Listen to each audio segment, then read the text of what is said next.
দহন জ্বালার শেষে অবশেষে মেজাজ বদলাচ্ছে আবহাওয়া। বৃষ্টি শুরু হয়েছে বাংলার একাধিক প্রান্তে, সঙ্গে তোষর দমকা ঝোড়ো বাতাস। চলতি সপ্তাহে দক্ষিণবঙ্গের তাপমাত্রা অন্তত 3 থেকে 4 ডিগ্রি সেলসিয়াস পর্যন্ত নিম্নমুখী হবে। এপ্রিলের বাদবাকি দিনগুলিতে রাজ্যের প্রায় প্রতিটি জেলাতেই বিক্ষিপ্তভাবে ঝড় বৃষ্টিপাতের দাপট জারি থাকবে। আজ সকাল থেকেই আংশিক মেঘলা আকাশ দেখা যাবে কলকাতা সহ বাংলার একাধিক এলাকায়। তবে আর্দ্রতার কারণে অস্বস্তি থাকলেও দুপুরের পর থেকে ঝড় বৃষ্টির সম্ভাবনা বাড়বে। বৃষ্টির পাশাপাশি ঘন্টায় সর্বোচ্চ 40 থেকে 50 কিলোমিটার গতিতে দমকা ঝোড়ো বাতাসও বইতে পারে। কালবৈশাখীর সম্ভাবনা রয়েছে।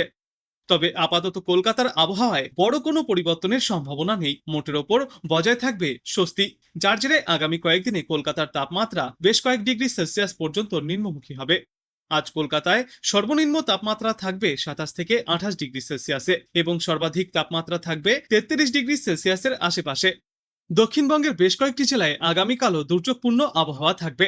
বিশেষ করে নদিয়া, পূর্ব ও পশ্চিম বর্ধমান, উত্তর ও দক্ষিণ 24 পরগনায় বিকালে বা সন্ধ্যার দিকে প্রবল কালবৈশাখীর দাপটের সম্ভাবনা রয়েছে।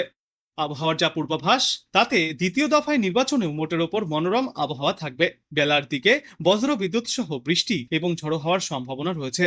আপাতত ভোটের পরেও সপ্তাহান্তে দক্ষিণবঙ্গের অধিকাংশ জেলাতেই ঝড় বৃষ্টির সম্ভাবনা রয়েছে। উত্তরবঙ্গেও গোটা সপ্তাহ জুড়ে অব্যাহত থাকবে ঝড় বৃষ্টির এই তাণ্ডব। বিশেষজ্ঞরা জানিয়েছেন, ভারী বৃষ্টির কারণে আগামী কয়েকদিনে উত্তরবঙ্গের তাপমাত্রাও 3 থেকে 4 ডিগ্রি সেলসিয়াস পর্যন্ত কমে আসবে। আজ অতি ভারী বৃষ্টির সম্ভাবনা রয়েছে আলিপুরদুয়ার এবং জলপাইগুড়ি জেলায়। এছাড়াও বৃষ্টিপাত চলবে দার্জিলিং, কালিম্পং আর কোচবিহারে, সঙ্গে বইবে দমকা ঝোড়ো বাতাস। এরপর আগামী 2 দিনেও ঝড় বৃষ্টিপাতের পরিমাণ আরও বৃদ্ধি পাবে গোটা উত্তরবঙ্গে। বিশেষত দার্জিলিং, জলপাইগুড়ি এবং আলিপুরদুয়ার জেলায় অতিমাত্রায় বৃষ্টি দেখা যাবে। আজ বাংলাদেশ আবহাওয়া দপ্তর সূত্রে জানা যাচ্ছে, রংপুর, ময়মনসিংহ ও সিলেট বিভাগের 2-1 জায়গায় অস্থায়ীভাবে দমকা হাওয়া ও বজ্রবিদ্যুৎ চমকানো বৃষ্টি বা বজ্র বৃষ্টিপাত হতে পারে। সেই সাথেই কোথাও কোথাও বিক্ষিপ্তভাবে শিলা বৃষ্টিপাতও হতে পারে। এছাড়া দেশের অন্যত্র অস্থায়ীভাবে আংশিক মেঘলা আকাশ সহ আবহাওয়া প্রধানত শুষ্ক থাকবে।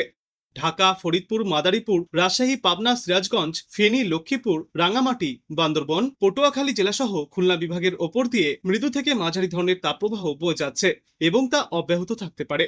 সারা দেশে দিন এবং রাতের তাপমাত্রা সামান্য বাড়বে। আগামীকাল রংপুর, রাজশাহী, ঢাকা, ময়মনসিংহ ও সিলেট বিভাগের 2-1 জায়গায় অস্থায়ীভাবে দমকা হাওয়া সহ বজ্রবিদ্যুৎ চমকানো ঝড় বৃষ্টিপাত হবে। এছাড়া দেশের অন্যত্র অস্থায়ীভাবে আংশিক মেঘলা আকাশ সহ আবহাওয়া প্রধানত শুষ্ক থাকবে। সারা দেশে দিন এবং রাতের তাপমাত্রা প্রায় অপরিবর্তিতই থাকতে পারে।